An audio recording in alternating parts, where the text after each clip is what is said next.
تعلم على العلماء حتى تعرف الإسلام صحيحا. إن الحمد لله نحمده ونستعينه ونستغفره ونعوذ بالله من شرور أنفسنا ومن سيئات أعمالنا من يهده الله فلا مضل له ومن يضلل فلا هادي له وأشهد أن لا إله إلا الله وحده لا شريك له وأشهد أن محمدا عبده ورسوله يا أيها الذين آمنوا اتقوا الله حق تقاته ولا تموتن إلا وأنتم مسلمون يا أيها الناس اتقوا ربكم الذي خلقكم من نفس واحدة وخلق منها زوجها وبث منهما رجالا كثيرا ونساء واتقوا الله الذي تساءلون به والأرحام إن الله كان عليكم رقيبا يا أيها الذين آمنوا اتقوا الله وقولوا قولا سديدا يصلح لكم أعمالكم ويغفر لكم ذنوبكم ومن يطع الله ورسوله فقد فاز فوزا عظيما أما بعد فإن أصدق الحديث كتاب الله وخير الهدي هدي محمد صلى الله عليه وسلم وشر الأمور محدثاتها وكل محدثة بدعة وكل بدعة ضلالة وكل ضلالة في النار أما بعد أجث لفديا يتكون vetëm Allahut ata e lavdërojmë dhe I shprehim lavdi prej tij kërkojmë ndihmë dhe prej tij kërkojmë falje kërkojmë mbrojtje tek Allahu nga e keqja e vetes son dhe nga të këqijat e veprave tona ka udhëzon Allahu nuk ka kush që e devion dhe ka e devion Allahu nuk ka kush që e udhëzon dëshmoj se nuk ka të adhuruar të drejtë përveç Allahut një I cili nuk ka ortak dhe nuk ka rival dhe dëshmoj se Muhamedi është rob dhe I dërguar I tij salavatet dhe selamet e shumta të Allahut qofshin për të për familjen e tij dhe të gjithë shokët e tij si dhe të gjithë ata që e ndjekin udhën e tyre deri në ditën e gjykimit Mëtej, o Zoti ynë Ti je I lartësuar dhe I pastër nga çdo emet, ne nuk dim asgjë posa asaj që na ke mësuar Ti, në të vërtetë Ti je I gjithdituri, I urti. O Allah, na bëj të dobishme atë që na ke mësuar, na mëso atë që na bën dobi, na shto diturinë, na përmirëso gjendjen tonë të rësi dhe mos na lart mbështetur në vetet tona asnjë çast. E falenderojmë Allahun e lartësuar për dhuntitë e Tij të panumërta dhe falenderojmë Allahun që na mundsoi edhe një herë të tubohemi në këtë vend me këta vëllezër të dashur dhe këto fytyra të ndritura dhe të bekuara inshallah në këtë seminar në xhamin El Albani në Gent të Belgjikës. Elusim Allahun që të na japë sukses për çdo të mirë dhe elusim Allahun që t'u shpërblej vëllezërve që janë bërë sebeb dhe ata që e kanë organizuar dhe që lodhen për mbarvajtjen e këtij seminari, që t'i shpërblej me shpërblimet më të mira në dunja dhe në ahiret. Për mësimet që do t'i mbaj në këtë seminar me lejen e Allahut, e kam zgjedhur këtë libër të bukur të një autori madh dhe imamit të diturisë Abdulrahman ibn Nasir as-Sa'di, Allahu e mëshiroft dhe e falt atë dhe të gjithë dietarët e umetit dhe na falt neve dhe prindrit tanë dhe të gjithë muslimanët dhe muslimanet, besimtarët dhe besimtarat, të gjallët dhe të vdekurit. Ky libër quhet Ad-Dinu Sahih yahullu jami' al-mashakil. Do të thonë feja e vërtet I zgjidh të gjitha problemet. Dhe është libër madhështor I cili megjithse është shumë I shkurt me përmbajtje të shkurt, mirëpo me kuptime shumë të mëdha edhe shumë të rëndësishme që e shfaq bukurinë e Islamit të përmbledhur, domethënë në disa rreshta ose në disa faqe me vëllim të vogël. Dhe dobia e këtij libri është me të vërtetë e madhe. Është leximi I këtij libri është I dobishëm që dhe përmes tij e kupton bukurinë e Islamit, e kupton përsosmërinë e Islamit, edhe kupton se Islami përmbush të gjitha nevojat e krijesave që ekzistojnë, se është fe e gjithëpërfshirëse nga të gjitha anët. Domethënë në këtë fe është sqaruar çdo gjë dhe ka zgjidhje për secilin problem dhe secilën vështirësi. Përmes kësaj feje njerëzit I arrin mirësitë edhe të gjitha dobit që u nevojiten në jetën fetare, edhe në jetën e dunjas dhe në jetën e ahiretit. Dhe vetëm përmes kësaj feje mund të arrijnë kënaqësinë e Allahut subhanahu wa taala. Pastaj leximi i këtij libri gjithashtu është shkak për shtimin e imanit, edhe mësimi i këtyre aspekteve të fesë dhe bukurisë së kësaj feje është shkak për shtimin e imanit, sepse kur sa më shumë që njeriu e mëson Islamin edhe i kupton imësitë e tij edhe aspektet e tij të ndryshme, aq më shumë rritet imani dhe përforcohet dhe gjithashtu rritet dashuria dhe mirënjohja ndaj Allahut subhanahu wa taala. Falënderimi për Allahun për këtë mirësi madhështore.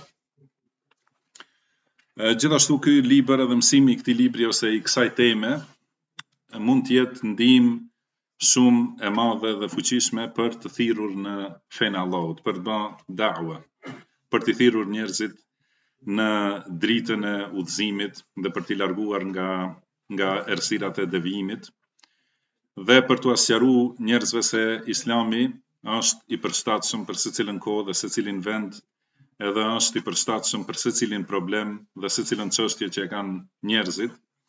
Domethënë është ndihmë e madhe për da'wa, për të thirrur në fenë e Allahut.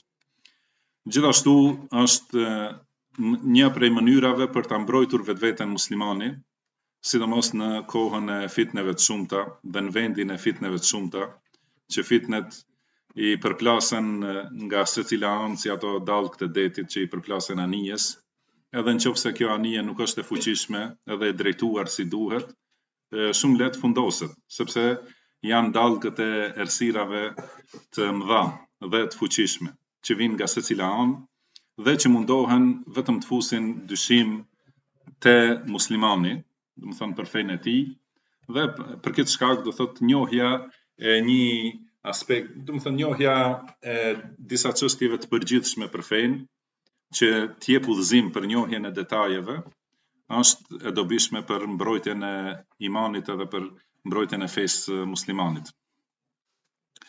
Po ashtu rëndësia e këtij libri gjithashtu shihet nga pesha e autorit. Domethënë Imam Abdulrahman ibn Nasir as-Sa'di ose Sa'di, i cili ka vdekur në vitin 1376 hijretit, është prej dietarëve më të mëdhenj të kësaj kohe, ose mund të themi prej fenomeneve të kësaj epoke. Domethënë është prej dietarëve më të mëdhenj që ka shkruar libra të shumtë dhe në fusha të shumta, ka shkruar në tefsir, në hadith, në fiqh, në akide, domethënë edhe çështje të moralit edhe sqarimit të fesë edhe ndawe kështu me radhë, domethënë me të vërtetë është imam në dituri dhe i thelluar në dituri dhe është mësues i dietarëve të mëdhenj të kësaj kohe. Gjithashtu shohim, do të mësojmë domethënë këtë libër me lejen e Allahut edhe disa zgjidhje sheriatike që nxirren nga Kurani dhe Suneti për shumicën ose për gjitha problemet, do thotë, mirëpo inshallah do të mësojmë për shumicën e tyre, për bazët edhe rrojnët e problemeve, si për individin, për secilin person për vetvete, se secili ka probleme personale, edhe për shoqërinë në përgjithësi. Pra, gjitha këto zgjidhje i gjejmë vetëm në fenë e Allahut, pra në Kuranin dhe Sunetin e pejgamberit sallallahu alaihi wasallam. Edhe këtu në libër do ta shihni se ka sjell autori disa shembuj për problemet që ekzistojnë, edhe si i zgjidh ato Islami. Gjithashtu është për të ardhur keq që shumë njerëz mundohen, domethënë drejtohen në drejtime të ndryshme edhe orientohen në anë të ndryshme për gjetur zgjidhje për problemet, domethënë të kësaj kohe, për problemet personale ose shoqërore. Domethënë i drejtohet lindjes ose perëndimit ose kulturave të ndryshme, mirë po nuk e kupton se zgjidhja e vërtet është nëse i kthehet librit të Allahut dhe sunetit të pejgamberit sallallahu alaihi wasallam. Edhe aty është zgjidhja e mjaftueshme, e plot, edhe gjithëpërfshirëse. Zgjidhje që është vetëm e dobishme edhe nuk ka, si thuhet, efekte anësore. Nuk ka, mbetje apo nuk ka, dëme në ndonjë aspekt tjetër. Zgjidhjet që gjenden në librin e Allahut dhe në sunetin e pejgamberit sallallahu alaihi wasallam janë zgjidhje të plota që e shërojnë plotësisht problemin dhe nuk lanë pasoja negative në asnjë aspekt. Dhe kështu, edhe shkaqe të tjera që tregojnë vlerën dhe madhësinë e këtij libri, edhe siç e shihni, jam mundu ta përkthej shpejt e shpejt përpara ardhjes këtu, përpara udhëtimit, dhe që të jetë ndihmë për ta kuptuar mësimin më mirë dhe për ta kuptuar librin gjithashtu më mirë. Edhe do ta lexojmë inshallah, do ta komentojmë sa të kemi mundësi.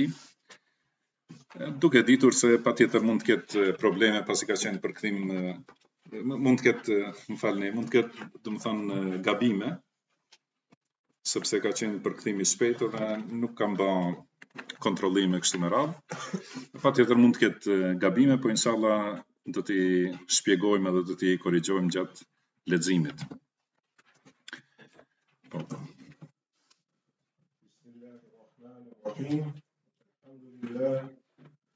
Alhamdulillahi Rabbil Alamin, wassalatu wassalamu ala nabiyyina Muhammad wa ala alihi wa ashabihi ajma'in.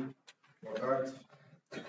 Imam Abdurrahman ibn Nasir al-Sidi, Allah më shëroft atë shëfat, ozën tonë të pranishmi dhe të gjithë muslimanët. Në librin e tij me titull Feja e vërtet i zgjidh të gjitha problemet, ka thënë: I takon vetëm Allahut, salavatet dhe selamet dhe ruajtje për Muhamedit, për familjen dhe të gjithë shokët e tij. Këto janë disa fjalë që kanë të bëjnë me temën e fesë islame, duke sqaruar se ajo udhëzon në më të drejtën dhe më të dobishme, i drejton njerëzit me besimet, moralet, ndërveprimet, udhëzimet dhe premisat e saj në ato që u bën dobi në këtë jetë dhe në jetën tjetër. Se nuk ka mënyrë dhe mundësi për përmirësimin e plotë të asnjërs prej çështjeve të krijesave përveçse me të, se të gjitha sistemet të cilat janë në kundërshtim me fenë islame nuk sjellin drejtim as të fesë e as të jetesës së dunjas, përveç nëse nxjerret nga mësimet e fesë. Po pra këtu autori, rahimahullah, do më thënë pasi e përmend lavdin ndaj Allahut, e lavdron Allahun subhanahu wa ta'ala dhe dërgon salavat për pejgamberin sallallahu alaihi wasallam, ka fillu me njëherë që ta tregoj temën ose çka përmbledh ky libri të cilin është duke e shkruar. Përndryshe këto titujt që i shihni edhe nën titujt janë që i kam vendosur vetun, kurse libri i autorit është vetëm teksti. Do të thënë vetëm tekst, ka fillu vetëm me titullin kryesor, Feja e vërtet i zgjidh gjitha problemet, edhe ka fillu me hamd, edhe vazhdon të thotë pa asnjë titull ose nën titull. Këto i kam vendosur që ta lehtësojnë kuptimin edhe ndoshta shtojnë sqarimin inshallah. Pra ka thonë se këtu ka disa fjalë, pra ka shkruar disa fjalë të shkurta që kanë të bëjnë me temën e fesë islame. Do të thonë se kjo fe, duke sqaruar se kjo fe udhëzon në më të drejtën dhe më të dobishmen për njeriu, do thotë, dhe i udhëzon dhe i drejton njerëzit me besimet, moralet, ndërveprimet, udhëzimet dhe premisat e saj. Do thotë me këto që i përmban kjo fe, feja islame është fe madhështore, fe që e ka zbrit Allahu subhanahu wa ta'ala, dhe feja islame nuk ka vetëm një aspekt ose vetëm një çështje, sepse armiqtë e islamit mundohen ta paraqesin se islami trajton vetëm një çështje, ose merret ose është i fokusuar vetëm në një temë, që ato tema që i përmendim ndonjëherë mund të jenë prej temave islame. Por ato mund të jenë, domethënë, prej çështjeve prej degëve të islamit, ose ndonjëherë përmendin diçka që nuk është e Islamit në realitet. Pra e dini se përmendin çështjen e gruas, edhe e paraqesin sigur Islami merret vetëm me kufizimin e gruas, edhe asgjë tjetër. Edhe kjo padyshim se nuk është e vërtetë. Pra ka rregulla dhe parime dhe ligje që Allahu i ka vendosur për burrin dhe për gruan, që janë drejtësia e plotë dhe urtësia e plotë, do të thënë mirësia më e madhe. Edhe pastaj ka tema tjera dhe sidomos tema e luftës, do të thënë duke paraqitur në atë mënyrë që nuk ka të bëjë me Islamin. Do të thënë lufta në Islam dhe lufta që i mviset Islamit, nga armiqtë e Islamit, janë totalisht dhe krejtësisht të ndryshme. Nuk është Islami në atë mënyrë që e kanë paraqitur. E kështu me radhë, do të thënë, pra, por realiteti është se Islami përmban besim, moral, ndërveprim mes njerëzve, do të thënë shitblerje, qira, martesë, ndarje, shoqëri e kështu me radhë, në gjitha llojet e ndërveprimeve dhe udhëzime dhe orientime për çështje të rëndësishme dhe premisa, baza, do të thënë sipas të cilave duhet të nxirren ligjet edhe të veprohet sipas tyre. E kështu me radhë, do të thënë gjitha këto janë që u bëjnë dobi njerëzve në këtë jetë dhe në jetën tjetër. Dhe padyshim se besimet e Islamit janë besimet më të drejta dhe më të plota, dhe më madhështore, dhe më të saktat. Nuk ka diçka që është e saktë si ato. Moralet e Islamit janë moralet më të bukura, edhe më të këndshme, më të pastra. Ndërveprimet mes njerëzve janë ndërveprimet më të bukura, që bazohen në drejtësi dhe mirësi për të gjitha palët. Udhëzimet janë dhe këto, udhëzimet janë udhëzimet më të sakta. Premisat e Islamit ose bazat e Islamit janë ato mbi të cilat ndërtohet çdo mirësi, edhe çdo hajër. Do të thënë janë baza, themele për çdo vlerë, për çdo do thotë përsosmëri. Pra këto janë bazat më të përsosura që mbi to ndërtohet më e mira. Edhe kuptohet se fuqia e ndërtesës edhe mirësia e ndërtesës varet nga baza. Nëse baza është e fuqishme dhe është e fortë dhe e thelluar mirë, atëherë ndërtesa qëndron, kurse kur është baza e bën ose themeli është i bërë në breg ose në skajt humnerës, atëherë shumë lehtë ai themel, do të thënë rrëzohet edhe rrëzohet me të gjithë ndërtesa. Prandaj në Islam ka një rregull që ajo e cila ndërtohet në batil është batil. Do të thënë një punë që ka bazën e saktë, ajo punë do të jetë e shëndosh. Kur e ka bazën e prishur, edhe ajo është e prishur edhe e shkatruar.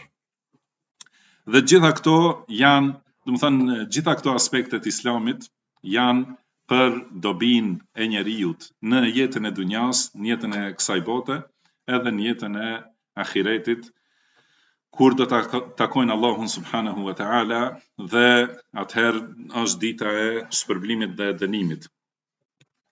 Gjithashtu në këto fjalë, thot autori, domethënë mundohet t'i sqaroj se nuk ka mënyrë dhe mundësi për përmirësimin e plotë të asnjërs prej çështjeve të krijesave përveç se me të. Domethënë, prandaj këtu ka sjell disa shembuj që tregon mënyrat dhe përpjekjet e njerëzve për gjetur zgjidhje. Mirë po, rezultati i analizës saktë vjen se nuk ka zgjidhje të vërtetë edhe nuk ka përfundim të mirë përveç se me Islam. Edhe prandaj tregon se të gjitha sistemet, të cilat janë në kundërshtim me fen islame, nuk sjellin drejtim dhe përmirësim. Nuk sjellin përmirësim ose drejtim ose korrigjim as të fesë e as të jetës së dunjas. Do të thënë, as nuk e përmirësojnë fen, nuk ja korrigjojnë njeriut, moralin, nuk ja korrigjojnë adhurimin, nuk ja korrigjojnë besimin, gjitha sistemet tjera, do të thënë nuk kanë zgjidhje për këtë çështje, edhe gjithashtu edhe për çështjet e dunjas nuk kanë zgjidhje dhe nuk kanë përmirësim të saktë. asnjë sistem edhe asnjë mënyrë ose asnjë metodologji nuk ka përmirësim të gjendjes së njerëzve përveç se nëse nxirret nga mësimet e fesë.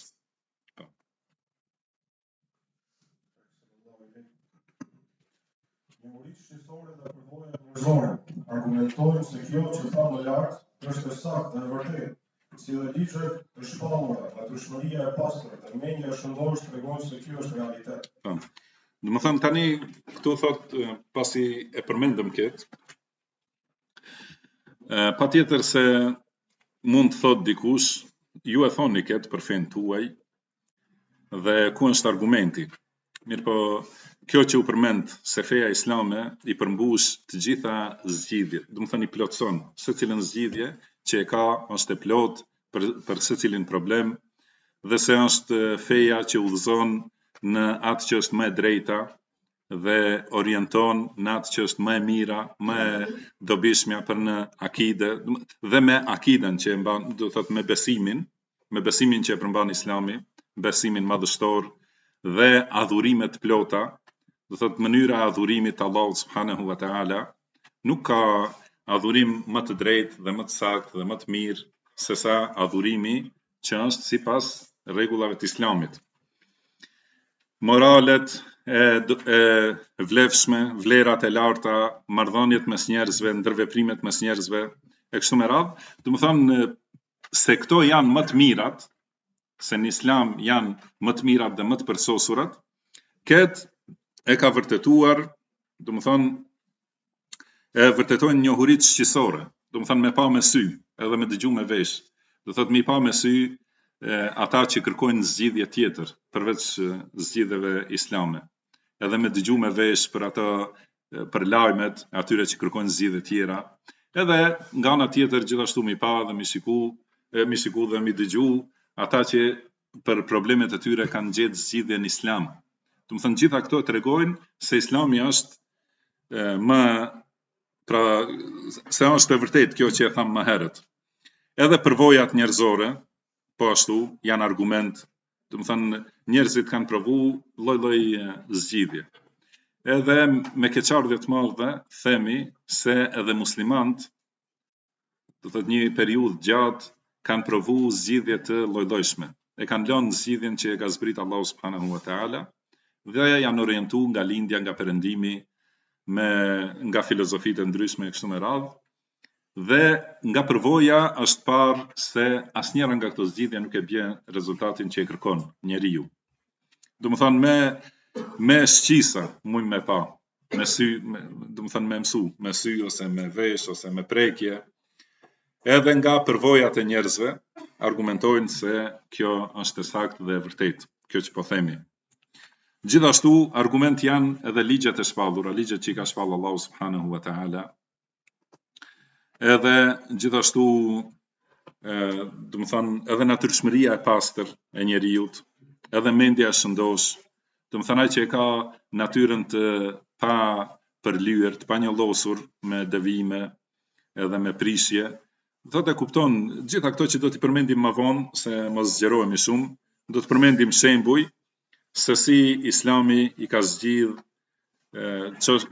siç tham çështjen e besimit edhe fesë, si e ka zgjidhur çështjen e varfërisë dhe pasurisë, si e ka zgjidhur çështjen e smundjes dhe shëndetit, si e ka zgjidh çështjen e politikës ose drejtimit, udhëheqjes e kështu me radhë.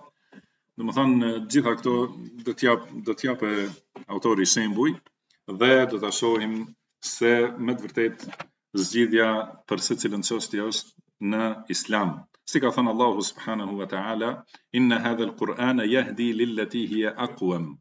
Do të thonë ky Kur'an drejton, udhëzon ose orienton në atë që është më e sakta, më e drejta dhe më e mira. Wa yubashshiru al-mu'minina alladhina ya'maluna as-salihati anna lahum ajran kabira. Dhe i përgëzon besimtarët të cilët bëjnë vepra të mira se kanë shpërblime të mëdha. Do të thonë gjithashtu Allahu subhanahu wa taala ka thonë për Kur'anin se është tibyanun li kulli shay, është sqarim për secilën çështje.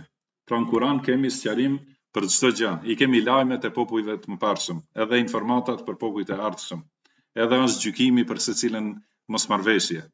Dhe është sqarim për çdo imtësi, megjithatë njerëzit që i thonë vetes se janë musliman e kanë braktisë Kur'anin edhe mundohen me gjetë zgjidhje në drejtime të tjera dhe në burime të tjera, edhe prandaj vetëm se janë shtu problemet e tyre dhe nuk ka ardhur zgjidhja. Po. Feja është mirësi dhe përmirësim. Gjitha është largim i të keqijave dhe dëmeve. Gjithë feja thërret për mirësi dhe udhëzime. Gjithë feja thërret për mirësi dhe udhëzim. Dhe gjitha paralajmëron kundër të keqes dhe llojeve të rënies. Po, do të thënë kjo që përmenda se realiteti është ky, edhe me këto argumente shihet ky realitet. Mirë po megjithatë njerëzit e kanë braktisë. Po. Kur tregohen disa shembuj nga mësimet dhe udhëzimet e fesë, për secilin të mençur dhe të drejtë del në pas se kjo është e vërtetë dhe se të gjitha krijesat kanë nevojë të domosdoshme për të dhe se kjo nevojë nuk mungon në asnjë gjendje të tyre. Është kështu nga se e gjithë bota ka rënë thellë në problemet e jetës dhe i gjithë njerëzimi për të lidhen në errësira të njëpasnjëshme, duke u udhëzuar në një aspekt dhe duke devijuar në aspekte të shumta të tjera. Ndoshta një çështje u drejtohet në disa aspekte, mirëpo ndodh lajthitja në anë të tjera. Gjithë kjo është si rezultat që vjen nga njëri prej dy shkaqeve, ose ignoranca për atë që udhëzon dhe drejton feja, ose mendjemadhësia, komfortësia dhe largimi duke pasur qëllime të keqija dhe synime të prishura. Këto i kanë penguar njerëzit të njohin dhe të arrinë përmirësimin, siç duket qartë nga gjendja reale e shumë njerëzve. Do thotë kur sillen disa shembuj, ka thënë, pra kur tregojnë disa shembuj nga mësimet dhe udhëzimet e fesë, për secilin të mençur dhe të drejtë del në pas se kjo është e vërtetë, se tham. Pra thuhet arabisht bil mithal yattadihul maqal. Do të thonë me shembuj sqarohet ajo që thuhet. Pra kur ti shohim shembujt, do ta vërejmë se në praktik, do ta vërejmë në praktik realitetin e kësaj që po e themi. Edhe siç tham se ka sjell shumë shembuj. Pra shembuj në gjitha aspektet që t'japin me kuptu këto çështje. Tregon, do të thënë me ato shembuj kuptohet se të gjitha krijesat kanë nevojë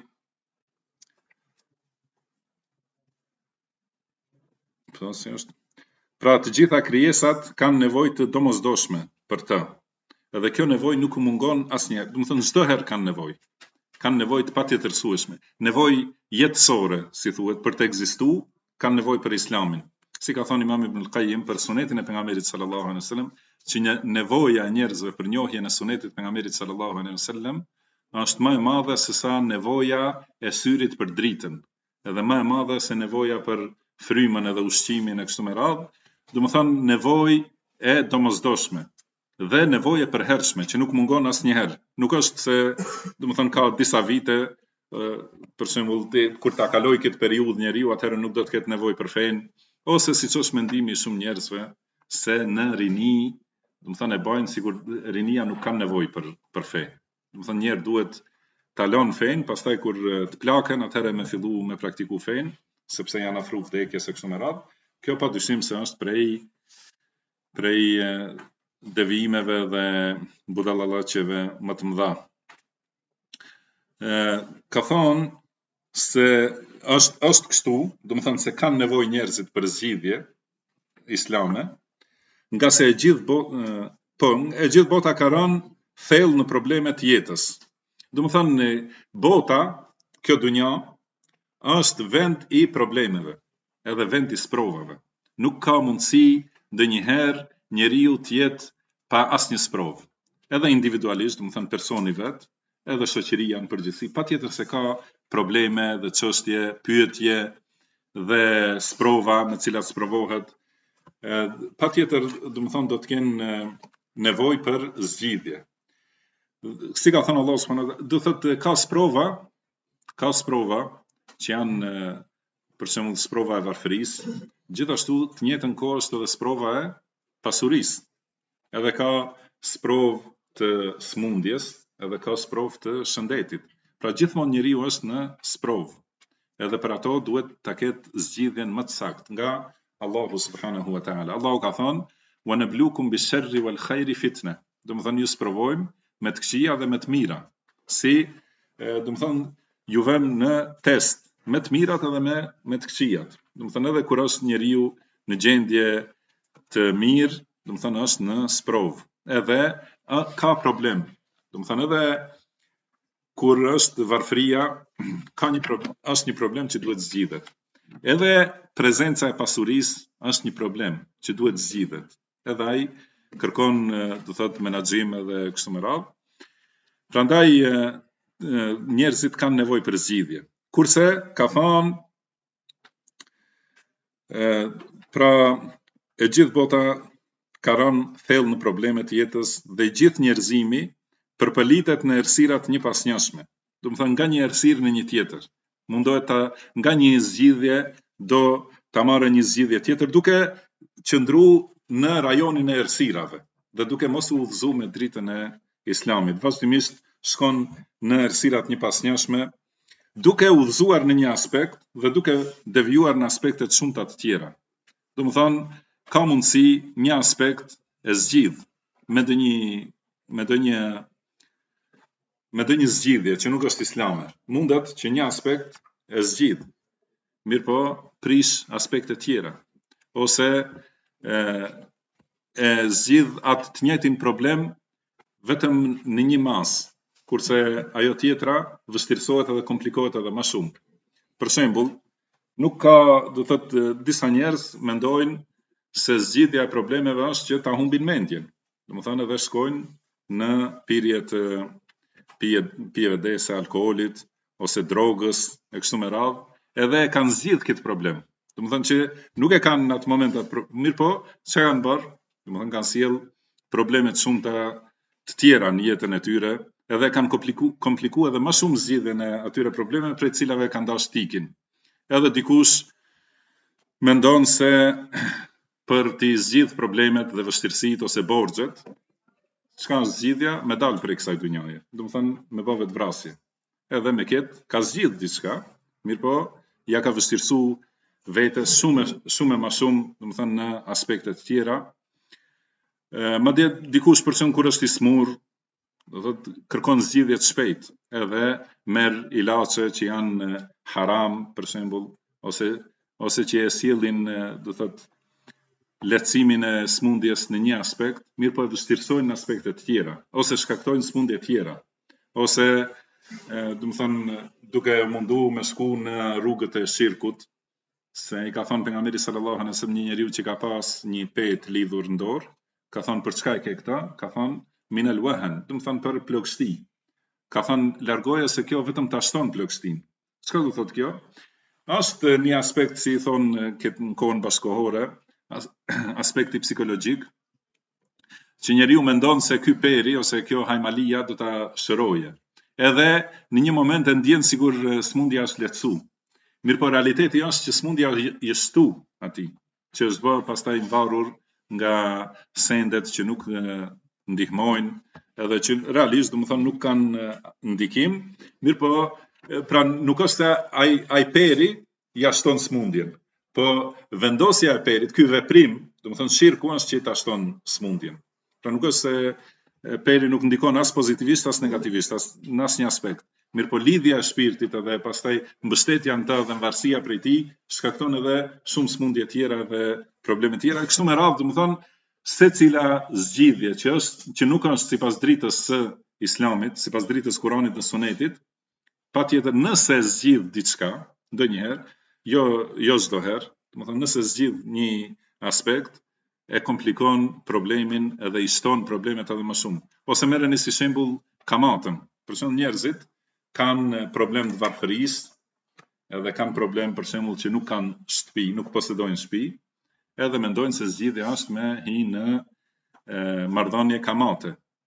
Edhe zgjedhin një çështje, do thotë e kanë zgjedhur problemin e blerjes shtëpisë, mirëpo ja kanë vështirësuar vetes në shumë aspekte të tjera. E kanë vështirësuar jetën e dunjas dhe kanë ngarkuar veten me mëkatin para Allahut subhanahu wa taala. Edhe pastaj mas disa viteve përpjekje dhe mundim dhe lodhje për shkak të kamatës, ndoshta e humb edhe shtëpinë prap, edhe mos flasim për ato tjerat aspekte që me cilat është ngarkuar njeriu dhe ka vështirësuar edhe më shumë. Padyshim, domethënë se këto zgjidhje, ky është realiteti i këtyre zgjidhjeve, do thotë, si ka thënë shumë bukur autori rahimahullah, do thotë ndoshta një çështje u drejtohet në disa aspekte, mirëpo ndodh lajthitja në anët e tjera. Në shumë aspekte tjera ndodh devijim, largim prej udhëzimit, prishje të çështjeve të jetës dhe të ahiretit. Dhe pse është kjo? Ka thënë gjithë kjo është rezultat që rrjedh nga njëri prej dy shkaqeve. Domethënë është ose për shkak të ignorancës, që nuk e njohin zgjidhjen që është në Islam, nuk e njohin Kur'anin dhe Sunetin, ose është pse nuk duan ta zbatojnë. Domethënë ose për shkak të mendjemadhësisë ose kokëforcisë ose largimit, domethënë ose është mosnjohje e vërtetës, ose është mos zbatim. Domethënë që nuk e pranojnë të vërtetën. Edhe këto janë dy shkaqet për devijimin e njeriu ose për dëshpërimin e njeriu, domethënë. Ose njëri ose të dytë. Domethënë ndonjëherë është shkak ignoranca, ndoshta dikush e do hajrin, mirëpo nuk e njeh. Edhe si ka thënë Abdullah ibn Mas'ud, ky është rregull i fuqishëm, radhiyallahu anhu, ka thënë jo secili që e do të mirën e qëllon. Pra jo vetëm me pas niyetin e mirë, por duhet të mësohet haku, të mësohen Kurani dhe Suneti. Ose dikush e njeh të vërtetën, mirëpo nuk e pason ata, edhe nuk do ta zbatoj, edhe këtij thuhet devijim. Mirëpo arabisht ka dy emra për devijimin. Njëri është dalale, që domethënë devijim për shkak të ignorancës. Edhe tjetri është ghaj, që domethënë ose ghiwaje, që domethënë devijim duke e ditë të vërtetën. Dhe me këto fjalë Allahu ka lëvdu pejgamberin sallallahu alaihi wasallam, ka thënë ma dalla sahibukum wa ma ghawa. Domethënë shoku juaj nuk ka devijuar dalalet, domethënë as nuk është për shkak të nuk është ignorant për atë që e thot, as nuk është që nuk e zbaton të vërtetën. Domethënë që udhëzimi i tij është i plot në të dy aspektet, që i ka ardhur dituria nga Allahu subhanahu wa taala dhe ai e ka ndjekur ata dhe ka punuar sipas saj. Domethënë ma dalla tregon, pra nuk ka deviju, do thotë që ka dituri të saktë pejgamberi sallallahu alaihi wasallam. Wa ma ghawa, edhe nuk ka devijuar në këtë aspekt, që domethënë se i ka veprat e sakta dhe vepron sipas asaj diturie. Edhe kjo është ajo që e kërkojmë në secilin rekat, në secilin namaz, pra kur themi ihdina siratal mustaqim, domethënë udhëzona në rrugën e drejtë, siratal ladhina an'amta alejhim, domethënë rrugën atyre që i ke begatuar me të mira. Dhe ata janë njerëzit, pra siç është shpjegimi se janë pejgamberët, sidikët, shahidat, njerëz të devotshëm. Pra këta njerëz janë ata të cilët kanë pas dituri të saktë dhe vepra sipas asaj diturie, vepra të sakta. Kurse ka thënë pastaj ghairil maghdubi alejhim, domethënë mos na lën rrugën e atyre që kanë shkaktuar kundër vetes hidhrimin ose zemrimin e Allahut, se Allahu është i zemruar ndaj tyre, për çfarë shkaku? Sepse kanë ditë dhe nuk kanë vepruar sipas diturisë, wala dallin, edhe jo në rrugën e të devijuarve, të cilët kanë vepruar pa pas dituri. Domethënë, prandaj shkaku pse njerëzit kërkojnë zgjidhje të këtilla është ose njëri prej këtyre shkaqeve ose të dy bashkë.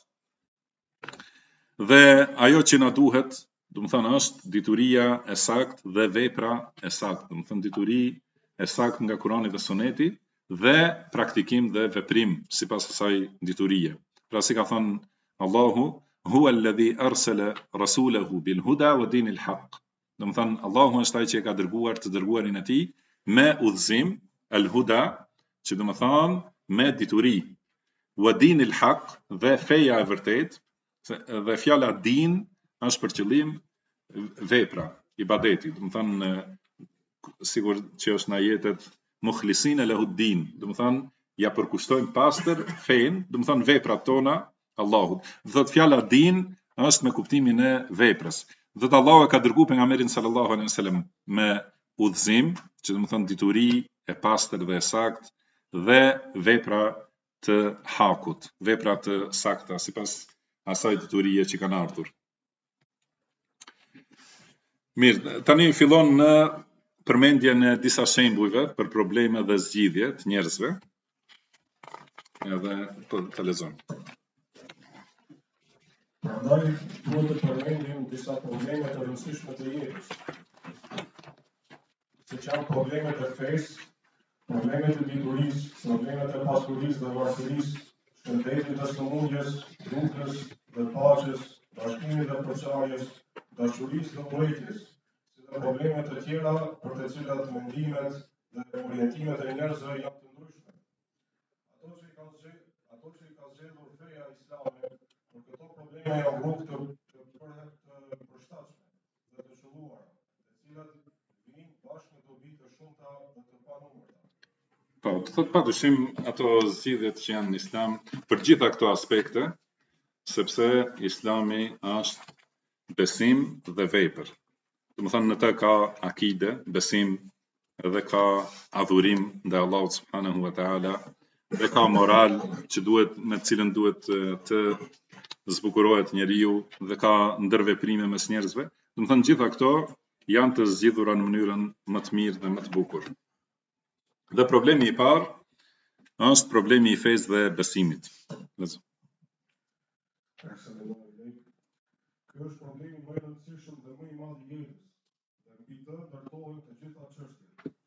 Nga përmirësimi ose nga prishja e fesë varet të gjitha çështjet. Njerëzit janë të ndarë dhe kanë zgjedhur rrugë të lloj-llojshme për fenë dhe besimet e tyre. Të gjitha ato rrugë janë të devijuara, të shtrembëta dhe të padobishme, përveç atyre që janë të udhëzuar në fenë islame të vërtetë. Ata e kanë arritur drejtimin, mirësinë, qetësinë dhe rahatinë në të gjitha aspektet. Padyshim se feja është themeli i të gjitha çështjeve.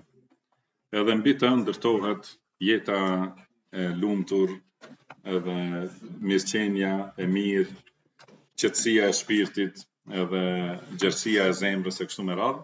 Domethënë feja është baza. Edhe ky është, ka thënë, problemi më i rëndësishëm, edhe më i madh. Ky është problemi bazë për cilën duhet të angazhohet njeriu. Dhe realiteti është se secili njeri angazhohet më shumë me këtë problem. Edhe pse pretendojnë se merren me, domethënë, çështje të jetës ose me, domethënë, me problemet e arsimimit, përparimit, punës e kështu me radhë, realiteti është se besimi është në zemër, dhe zemra është thelbi i njeriu. Edhe patjetër që njeriu me këtë angazhohet më shumti. Çka do thotë kjo? Do ta shohim inshallah tani të shembujt se prej angazhimit patjetër se kanë marrë një drejtim, një rrugë. Njerëzit patjetër kanë një rrugë në besim dhe në fe. Edhe pastaj mbi këtë rrugë e ndërtojnë gjithë jetën e tyre dhe çështje tjera. Edhe siç tham, nëse janë të ndërtuara në themelin e saktë, atëherë gjithë ndërtesa është e saktë edhe e fuqishme. Nëse ky themel është i shkapërderdhur ose është buzë greminës, si ka thënë Allahu në Kur'an, atëherë shumë shpejt rrëzohet ajo ndërtesa dhe bie çdo gjë prishet. Po shembulli i parë për këtë. Shembulli i parë i humbjes në temën e besimit. Disa njerëz i ka mashtruar shejtani dhe ata kanë adhuruar tjetër kënd posa Allahut. Kanë adhuruar gur, piktura, skulptura, profet, engjëj, njerëz të mirë, njerëz të këqij e tjerë. Ndërkohë që pranojnë se Allahu është Zoti, sunduesi dhe krijuesi i tyre i vetëm, dhe ai nuk ka ortak. Ata e pranojnë bekimin e Allahut në Zotrim, nga tauhid e uluhiyye, por kanë devijuar nga tauhid e uluhiyye,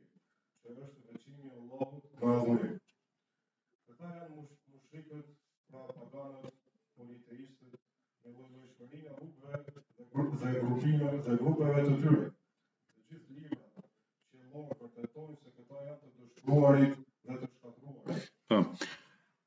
Do thot, kjo është një shembull i devimit ose angazhimit njerëzve me çështjen e fesë, edhe kur nuk e kanë zgjedhur rrugën e saktë të Islamit.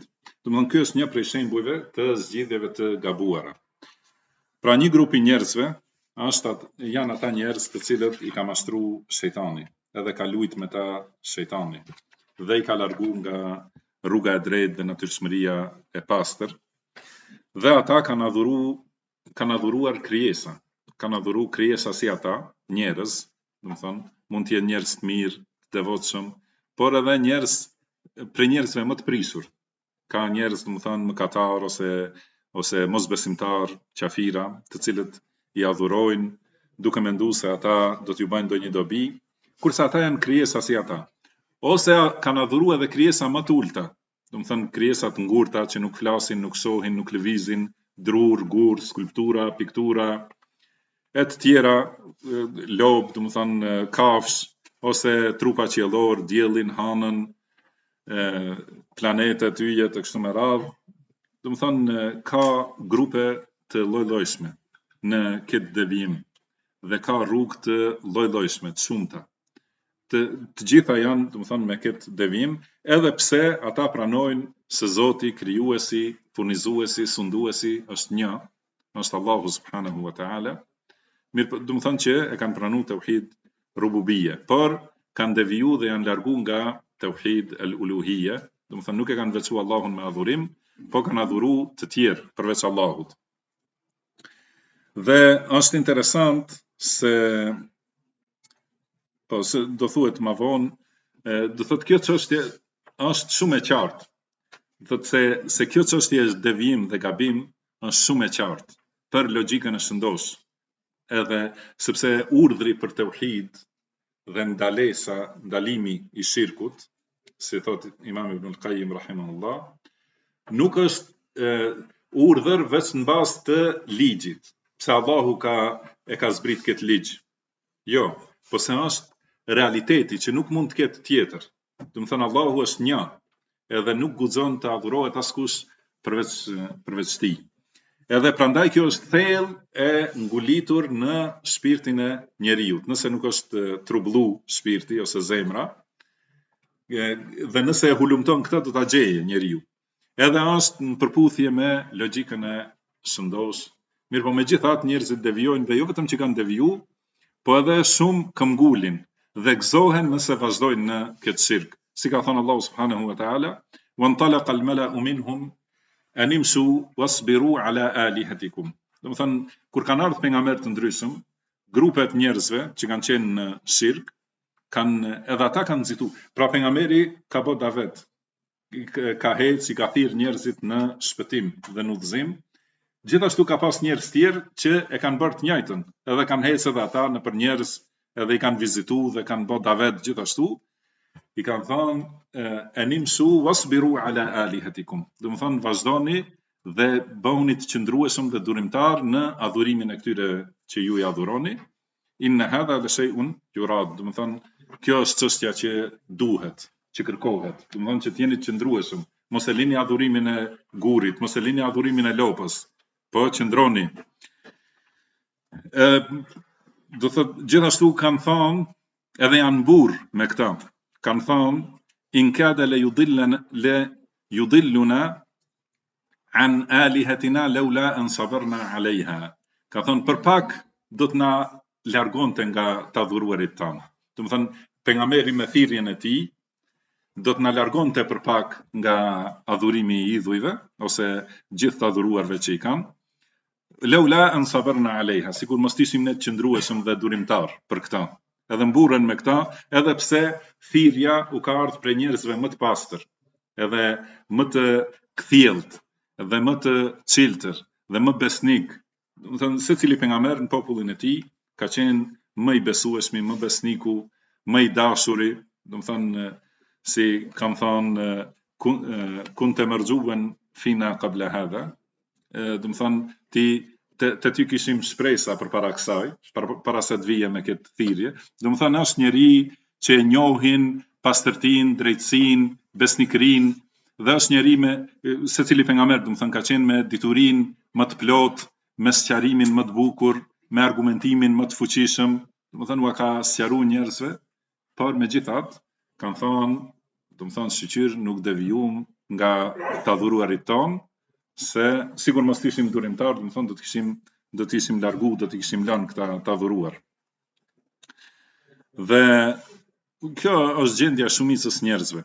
Domethënë kështu, shumica e njerëzve janë shirk edhe në këtë devijim, dhe ka thënë Allahu subhanahu wa ta'ala: "Wama aktharu an-nasi walau harasta bimu'minin." Domethënë shumica e njerëzve, edhe sikur të mundohesh, edhe të përpiqesh shumë, nuk do të jenë besimtar, nuk do të besojnë shumica e njerëzve. Këto megjithse ata pranojnë se Allahu është Zoti i tyre dhe sunduesi i tyre, krijuesi i tyre, vetëm ai, nuk ka ortak, domethënë në zotërim, në rububie, këtë e pranojnë.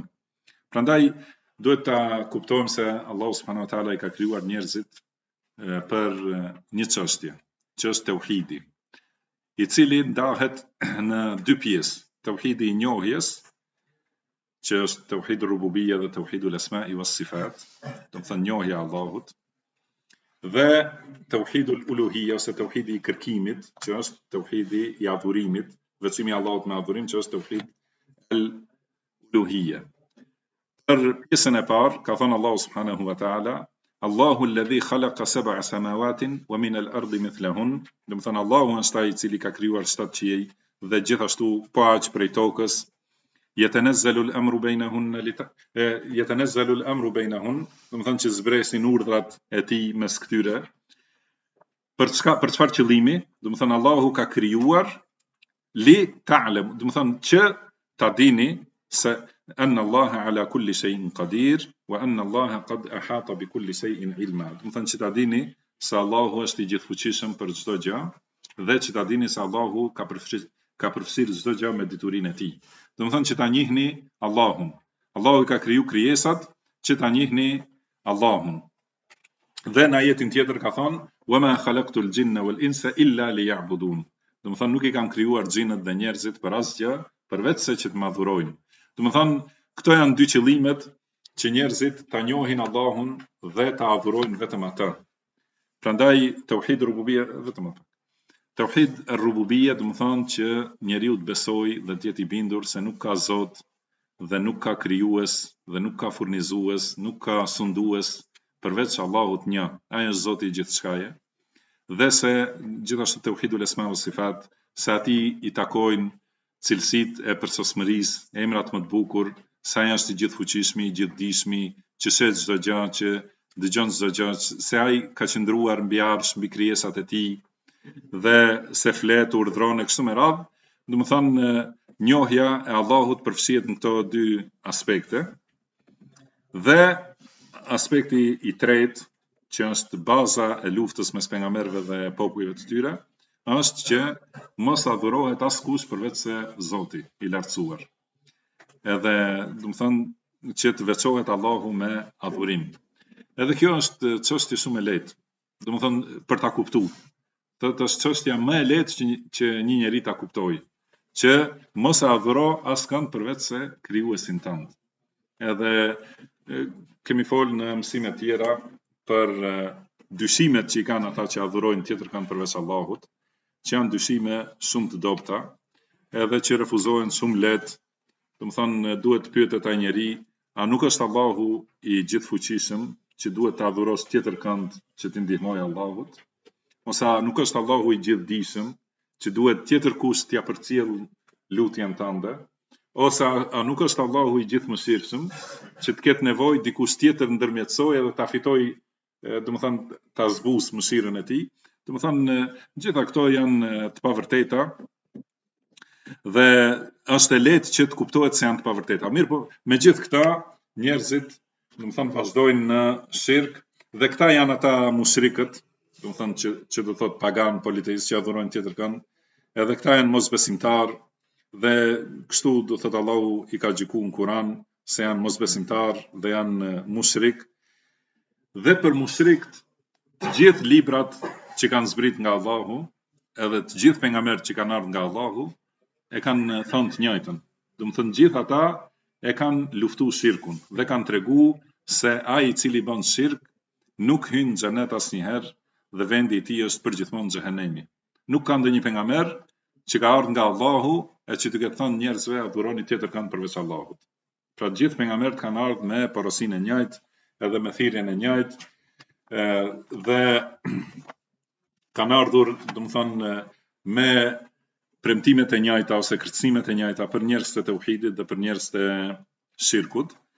Prandaj këta, do thotë, kjo është çështja më e logjikshme dhe më lehtë për ta kuptuar, mirëpo megjithatë njerëzit, pra hyn atë kjo pjesa tjetër ka thënë të gjithë të dërguarit janë unanim në urdhrin për tauhid. Gjithë pejgamberët e kanë sjell këtë urdhër për tauhid, për veçimin e Allahut dhe për ndalim të shirkut. Janë unanim në urdhrin për tauhidin e Allahut dhe në ndalimin e shirkut, dhe se kush i bën shirk Allahut, atij Allahu ja ka ndaluar xhenetin dhe vendbanimi i tij i përhershëm është zjarri.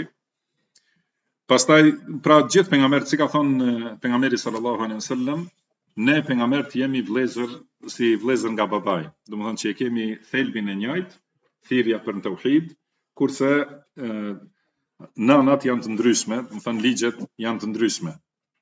Edhe ka thënë mendja shëndos dhe natyrshmëria e drejtë gjithashtu udhëzojnë se shirku, shëntrimi dhe adhurimi i krijesave dhe gjërave të ndërtuara janë të këqija dhe të prishura. Do të thonë, secila, nëse njeriu logjikon me të vërtetë pastër, edhe i kthehet natyrës që e ka, në të cilën e ka krijuar Allahu subhanahu wa taala, atëherë patjetër se do ta kuptoj që patjetër do të vijë te konkluza se shirku është i kotë, edhe është punë e padobishme, siç thash. Pra nëse pyetet njeriu që ta kthej pak mendjen, domethënë ta kthej veten te logjika, pra pse adhuron tjetër kënd, a nuk është Zoti i cili ti beson, a nuk është i gjithfuqishëm, a nuk është i gjithdijshëm, a nuk është i gjithmëshirshëm.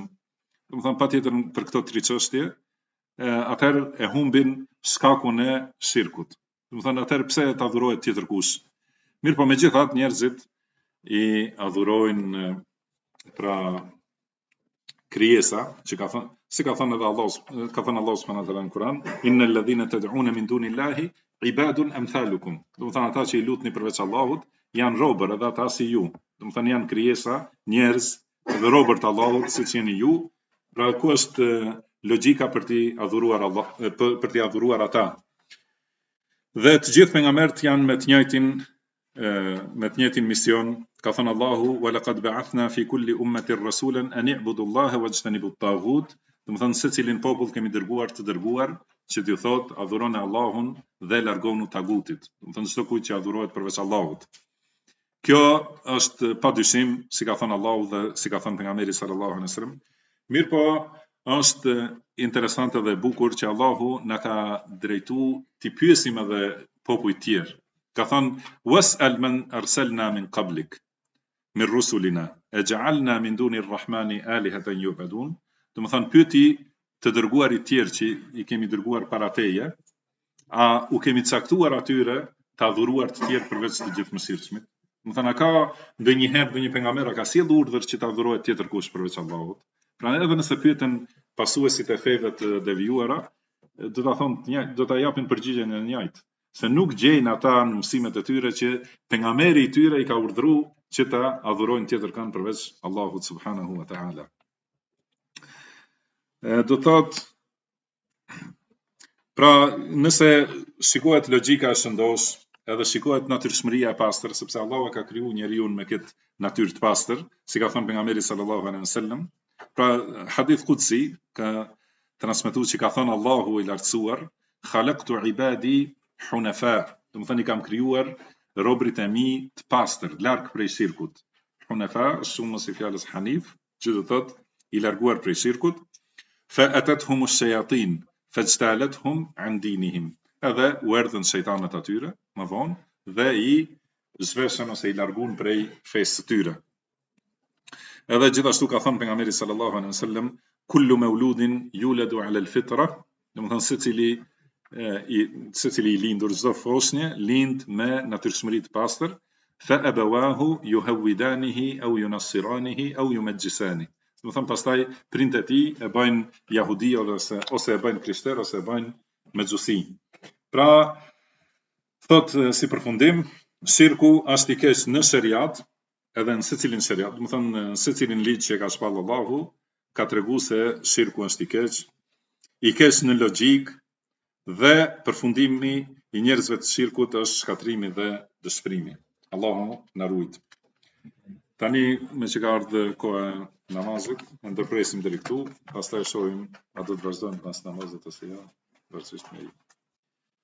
Wallahu a'lam wa sallallahu wa sallama ala abdihi wa rasulihi nabiyina Muhammad.